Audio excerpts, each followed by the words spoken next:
the sentences were barely coherent. You know, it was not the same person. And to realize that, and to realize that everything that you've worked towards or spent 15 years training to be has been ripped away from you is extremely difficult to take.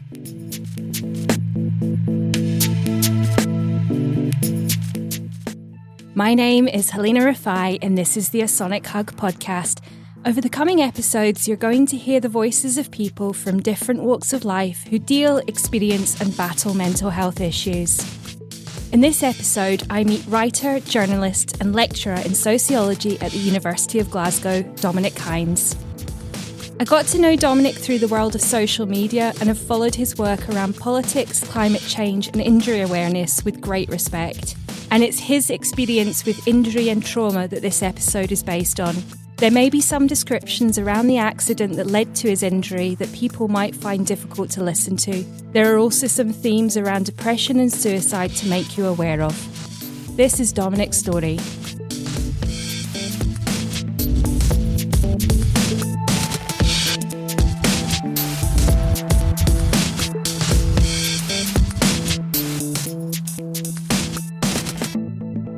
Three years ago, so 2019, I was in a road accident where I came off my bike cycling home from work, where I was working at the time in Germany, and I took a shortcut to avoid some cars parked in the cycle lane and ended up hitting the curb, basically, and woke up on the pavement. And at the time, I didn't realise that I'd been knocked out.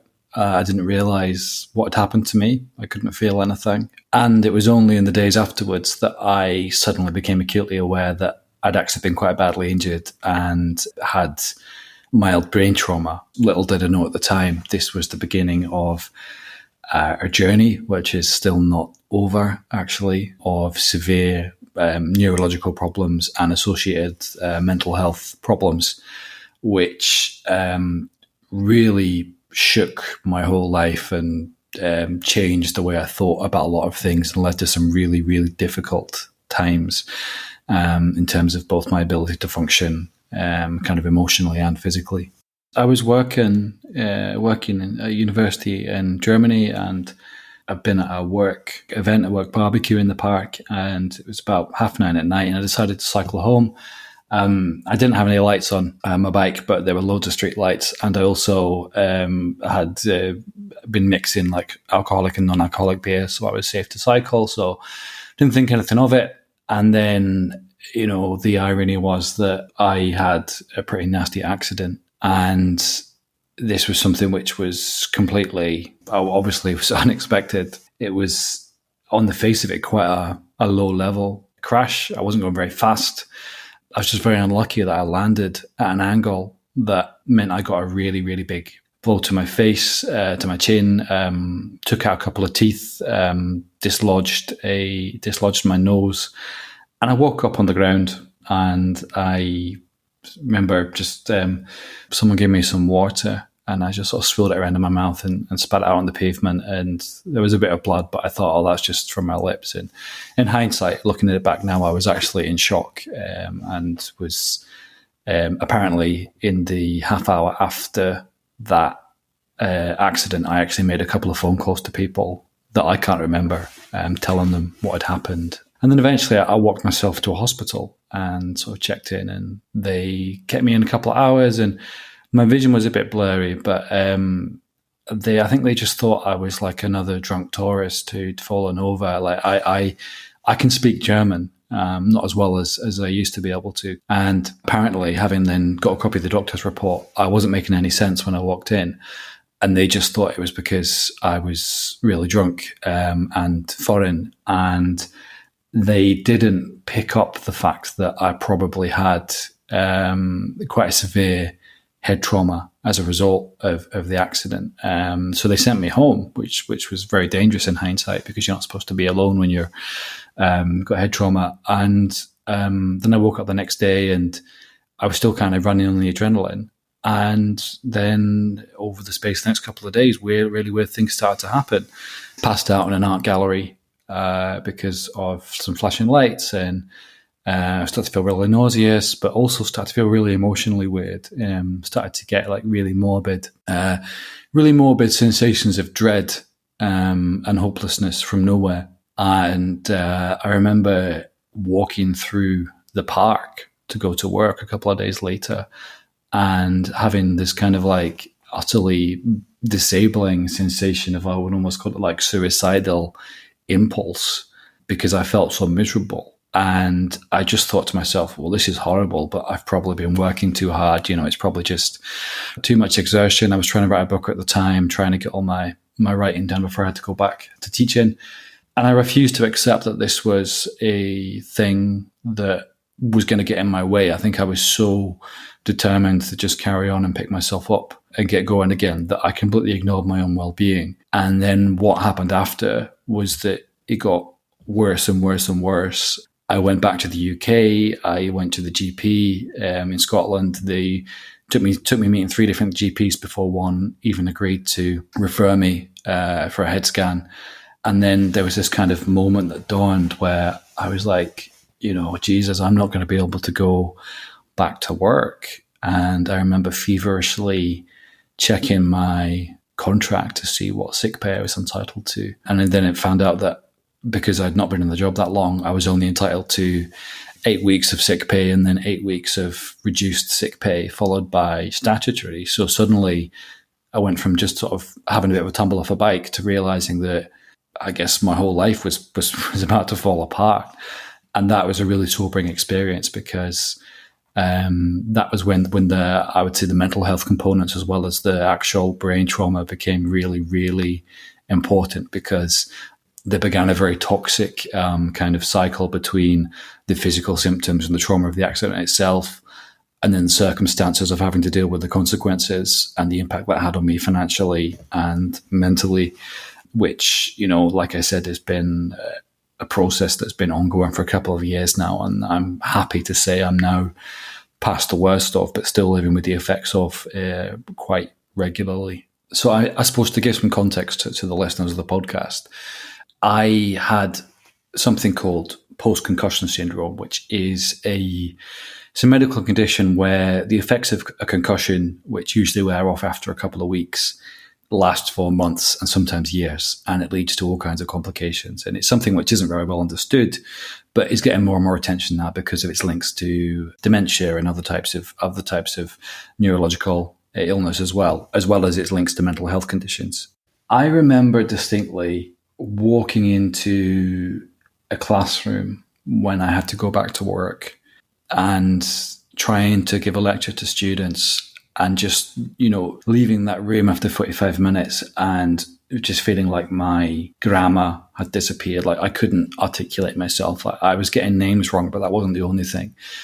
And I came out of that classroom knowing that not only had I not really failed to teach properly, but that I was not the person that I had been. I used to find it, this sounds really snobbish, and I don't mean it this way, but I used to find it really easy to write compared to, I think, the way a lot of people do. I'd always been good at writing and communicating and stuff like that.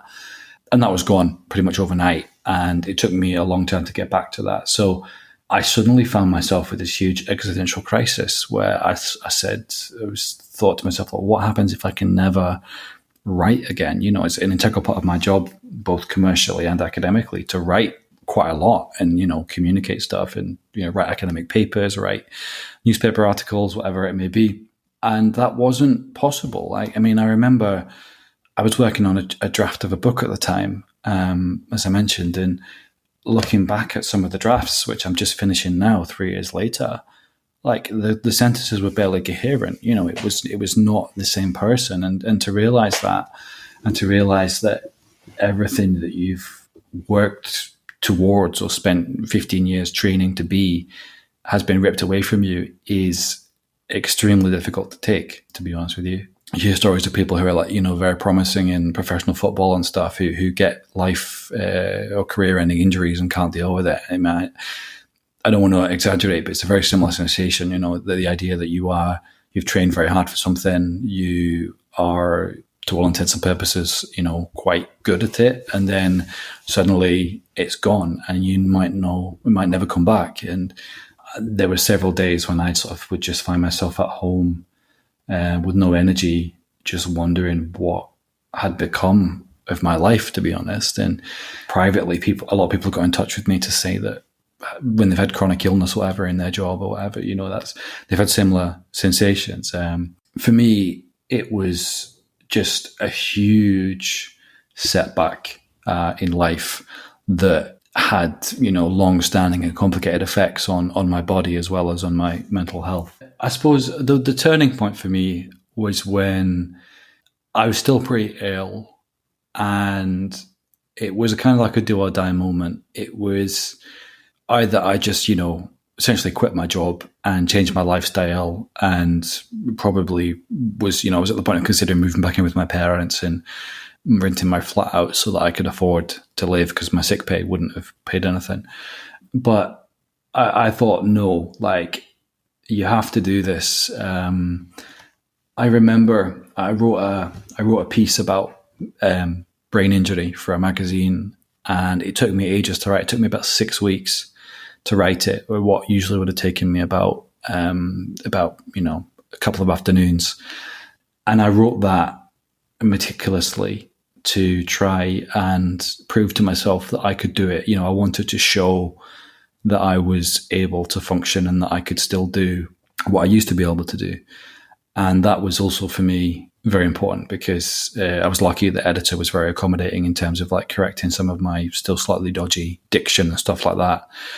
But that for me was a big turning point, because I had something to work around, and, having essentially not written anything commercially for 2 years at that point, I decided that no, I was going to do this. And the logical thing for me to do was to write about my own condition and my own experience of post-concussion syndrome. And it was important to have that to hold on to, because it was a big part of me. And the one thing that sort of kept me going through the worst times was the fact that I could, although I got tired, I could still read paper books away from computer screens and stuff, and listen to music. So I spent a lot of time alone in my apartment, listening to music and reading novels and reading books and reading physical magazines, and sort of buried myself in the world that I knew and liked. And then that kind of gave me the strength to come back out of it and, to reemerge into that world of writing, I guess, and that world of ideas. When you've got nothing else, when you're immobile, when you've got no energy, you still at least have your kind of intellectual soul. And it's a very, very rich place to be. A lot of people say they don't like spending time with themselves. They don't like spending, considering their own kind of internal thoughts too deeply. But actually, when you sort of immerse yourself in like the cultural sphere and immerse yourself in ideas and books and stuff, it allows you to have a conversation with your own kind of being that is really, really productive and useful. And that's why I think, reading, particularly in reading novels, but reading other stuff, consuming art in a private space has an immense therapeutic quality. And I was able to kind of access my personal or my professional rehabilitation, as it were, through doing that. Anyway, so I wrote this piece, and I got very good reception, and I got lots of other people contacting me to say they'd been involved in similar things, whether it be chronic illness or head injury or whatever else, and that they'd had very similar sensations and not really known how to deal with it. So that was very important. And then I sort of took it step by step, whilst trying to be realistic about what I could achieve. And I had some setbacks. I cut about 6 months after I'd written that piece. I had a huge sort of relapse where I was immobile for like 2 weeks and my neck seized up, and I kept getting muscle spasms and stuff. So the journey wasn't over, but for me, like coming back into the sort of public arena, as it were, and being able to recount what had happened, but also do it in a form that was important to me, was really, really useful. I was very lucky as well to have a good, eventually, I couldn't get NHS therapy because they told me there were no resources, because I wasn't traumatized enough, basically. So I ended up forking out for a private therapist, which was a huge amount of my income each month at that time, but which really helped me in terms of finding my sense of purpose and self, and having the confidence to get back on the horse and to really start creating stuff again. If you can call writing creative, I guess it is. And that was really important, because I think if I hadn't had the kind of guidance of a good rehab therapist who understood a lot of what I was doing, I think it would have been much more difficult. And, there's a whole nother story there to be told about the complete lack of availability of good mental health and rehab therapy in Scotland. But I was lucky in that I at least had a job and can afford to pay for that. I've had friends and colleagues who've not had the ability to do so, and have really struggled with various types of trauma because there's no safety net there for them to use. I wish I hadn't fallen off a bike and smashed my face in, because it would have saved me 3 years of difficulty. I mean, I have a lot of sympathy for people who work in medicine and work particularly in casualty, because it's a very stressful job and there's lots of things that need to be dealt with every single day. I think that fundamentally, if you look at A&E doctors, most of whom are junior doctors, actually, because of the way the staffing works, a lot of them aren't ready for some of the things they encounter. I don't hold anyone accountable per se for what happened to me, but what I do think is interesting is that at the time I was working incredibly hard, incredibly tense, I guess, about my work, and I was in a job that I didn't really enjoy at another university to the one I work at now, and that was, I was sort of always thinking about my next step, trying to sort of work my way out. So I came into that situation with a very, very tense kind of psychological state, I guess. And I don't think you can be bitter about these things. I don't think it helps to wonder what might have been. I mean, you can sort of be like, well, should I have cycled home a different way? Should I have walked my bike? Should I have slowed down so that I didn't have to swerve to miss the cars? That kind of stuff. You can play 3D chess with yourself about these things all day long, and you'll never get anywhere. What has been positive from this, I guess, if you can look at it, is that I've gained a much more rounded sense of kind of myself and what I want to do, and a much more realistic sense about what is humanly possible. I think that both journalism and academia are quite toxic work environments in many ways. I think they put huge pressure on you, but they suck in kind of dynamic, intelligent people, and they push them as hard as they can. And then a lot of people burn out and leave, or just sort of really don't address the problems and push through.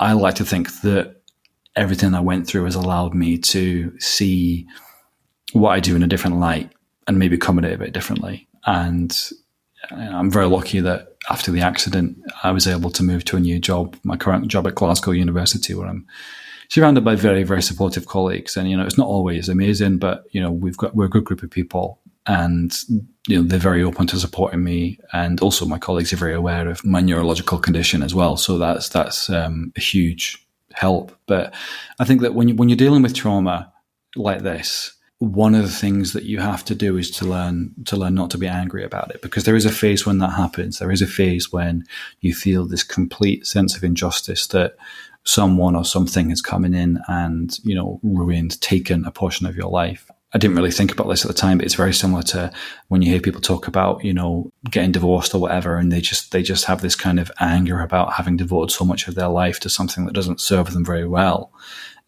Injury is a bit like this, you always think about what might have been, but you can't dwell on that. And once you realize that you can't dwell on it, then that is a really liberating insight, basically. It was hugely helpful for me to kind of address what had happened, but also to eventually try and move on as well. And, I'll be honest, I'm still not completely moved on. I still have little kind of seizures occasionally. Sometimes my grammar disappears. Sometimes I can't talk properly, it comes and goes. But it's not something that you can blame anyone for at the end of the day. And when you you move through that, you move away from it, it allows you to be, I hope a better person, maybe. I like to think that the whole experience has at least allowed me to be much more reflexive about who I am and what I'm trying to do, but also to be much more understanding of where a lot of other people are coming from who might have the same kind of suffering in complete silence. If we put aside my experience with the German hospital, and because I came back to the UK and fairly quickly kind of reported myself to the NHS, the complete lack of understanding. I mean, one of the things I came across was a certain amount of prejudice, to be honest with you, about the condition. There were people who were saying things like, "Oh, it's just psychosomatic, or it'll go away. Everyone gets a bump on the head." Now, the discourse around this type of injury is changing now. I think people, especially because of the prevalence in sports and the issues that professional sports people are having with dementia and memory loss and things like that, is changing the public conversation. But I found it really difficult to be taken seriously. So I saw 3 different doctors, and each of those doctors basically told me variations on the fact, well, you're probably fine. This happens quite a lot. And, they'll see hundreds of people a year who've had a knock playing rugby or fallen over when they've been going shopping or fallen off their bike or whatever. But then that doesn't mean that the people who do come in and have complications aren't genuine. And it's about the literacy for that. But the referral system is just broken, because I had to go, first of all, to neurosurgery to just check there was no actual more physical damage in terms of things like blood clots, brain swellings, etc. It's not unknown for people to have aneurysms after accidents as well. And then I was referred to clinical neurology, which I had to do privately because they wouldn't refer me. My GP wouldn't refer me. So I paid for a private clinical neurology appointment, which then ended up with me being referred into the NHS again, which saved me several £1,000s, thank God. And then once I'd done that, I was kind of guided a little bit more. But even then, I was basically just told there's not much you can do. We can give you some medication to kind of reduce your exposure to stimuli that might set off your attacks. You should probably seek some kind of psychotherapy because that helps. But also, I remember my neurologist, who's actually a really good guy, and I don't blame him at all for this because he was just working in an underfunded system, saying, if you can, you should take 6-7 months off work. And I just said, well, I'm afraid that's not possible.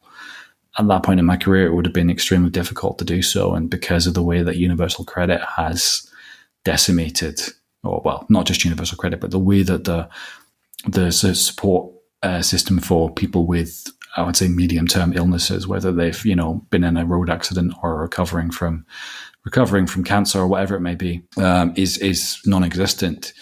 You've got no choice. And that my biggest takeaway from the whole experience is that if there was some modicum of understanding about what it's like to negotiate the system as a vulnerable person, then that would have changed everything for me.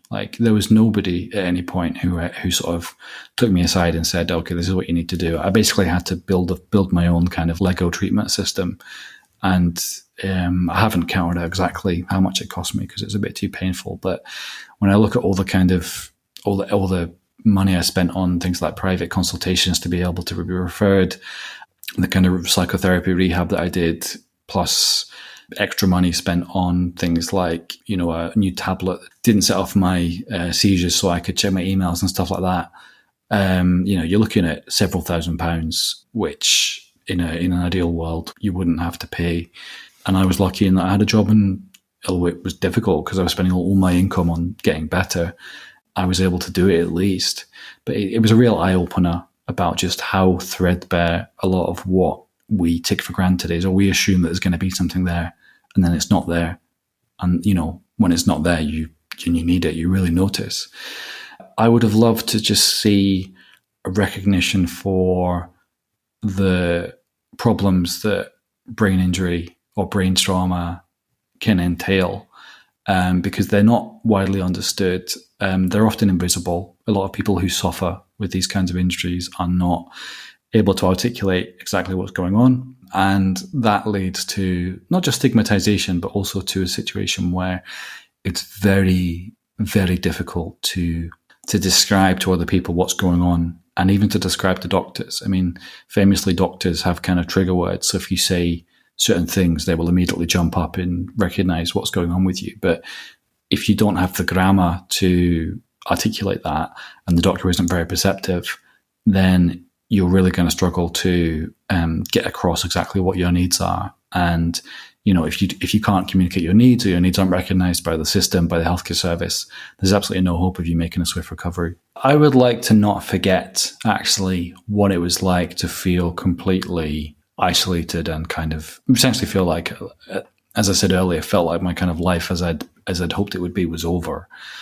Because without meaning to sound too sort of new agey, I think that one of the things I took away from it is an incredible gratefulness for the things that I do have that are good, but also that, I think that it's easy to sort of go back to normal. Interestingly, one of the things I'm kind of interested in research-wise is the way in which people in the media, but in sort of social life, very quickly change their norms or go back to norms. So we've seen like post-pandemic, for example, the way in which we've just kind of carried on as before, even though there's some quite big, long-standing problems in the way in which politics has completely failed to adapt to the energy crisis and whatever else, because it's almost hard to envisage. And to remember those kind of abnormalities, or remember those spikes that disrupt our rhythm in life, and to learn from those is really, really important. I also do a lot of work on climate change and the way that changes our sense of normality, and how, it's very easy to get concerned about a forest fire or a flood when it happens, but we can just as easily slide back into, the week after getting in the car and driving to work as normal. So you can use that perspective to unpack where your own life is going. And I think one of the things that I found really useful actually is the way that, considering the disruption that I experienced and the complete kind of dissonance in terms of where I wanted to be and where I was, it's made me much more happy-go-lucky about the future, in terms of like just enjoying things for what they are as well. I think that not everybody should have to go through a traumatic brain injury to feel good about themselves. But at the same time, if you've got an ability to understand what is actually quite important about yourself and, your own career, your own well-being, your relationships to other people, then that can only be a good thing. And I really hope that I don't lose that insight, as the memory starts to fade. I think I'll always kind of hold on to this time as a difficult time, but, one from which I've come out in a different place, and hopefully a good place. That was Dominic's story. Dominic is an extremely intelligent man. He also, and I hope he doesn't mind me saying, is quite externally stoic in interactions we've had.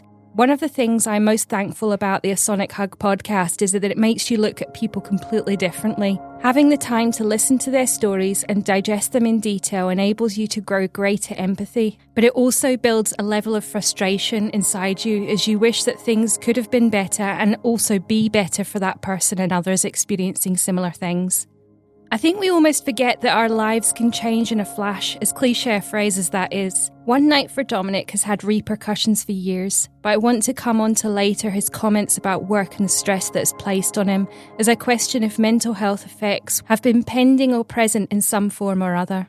This is the first time I've heard in detail about post-concussion syndrome, and it's led me to ask a number of questions about Dominic's experience and others who face it. There's a butterfly effect in everything we do. Dominic says he doesn't hold anyone accountable for what happened to him, meaning the medical professionals in Germany and subsequent clinical professionals. Many of us, including me, often jump with horror and shock as to why things couldn't have been done better or why there are flaws in terms of better practices. And whilst there are undoubtedly mispractices when it comes to healthcare, I suppose we also have to look at the paths in each person's life. And by that, it's a bit like a movie. We hear what's happened to Dominic in his horrific experience, but we can't see that life path of those who have interacted with him on a medical level. For example, the professional who saw him in Germany, what led up to their assumption and diagnosis on that night? What was happening in their life at the time? What constraints were they working against?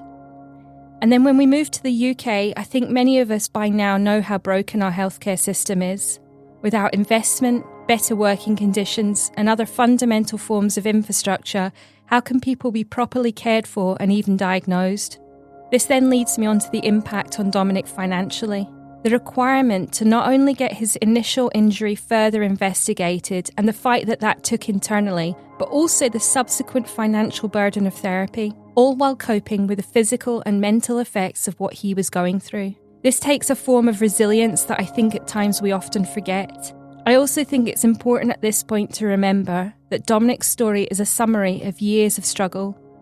When we move through these experiences, it's seconds and minutes and hours and days and months and years.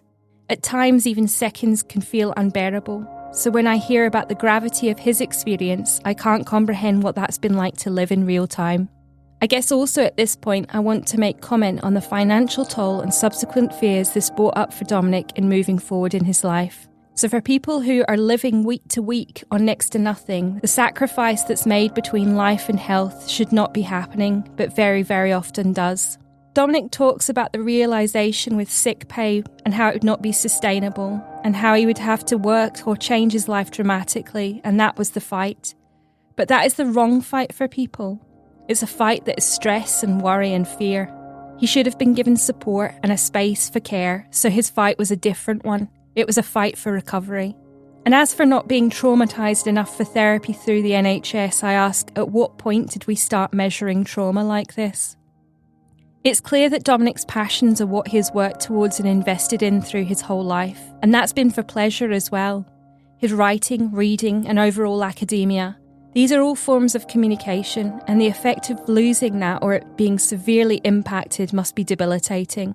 Aside from professional therapy, the solace, self-care and personal therapy that he found in reading and music is something that I think we continue to underestimate. Art and creativity is power, and to be able to immerse yourself in these things and apply them to your own being is one of the greatest therapies. And as Dominic says, when you have nothing, you still have your intellectual soul, which is an important and beautiful realisation and sentiment. Dominic, like countless others, is another person who is using their experience to educate, raise awareness and help those vulnerable. He has diverted from a path of bitterness and instead used his story as a catalyst, despite still living with his trauma. As he says, the difficult spikes will be remembered, but it's also about the future and to be grateful for it, which is perhaps one of the most important things in a life that is fleeting. But we also need to remember that everyone deserves decent professional care and help regardless.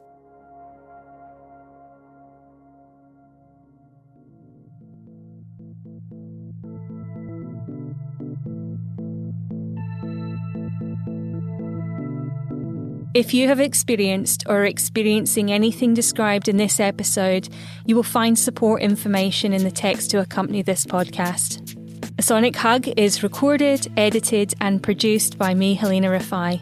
We are also part of Scotland's podcasting network, The Big Light. Until next time, deep breaths.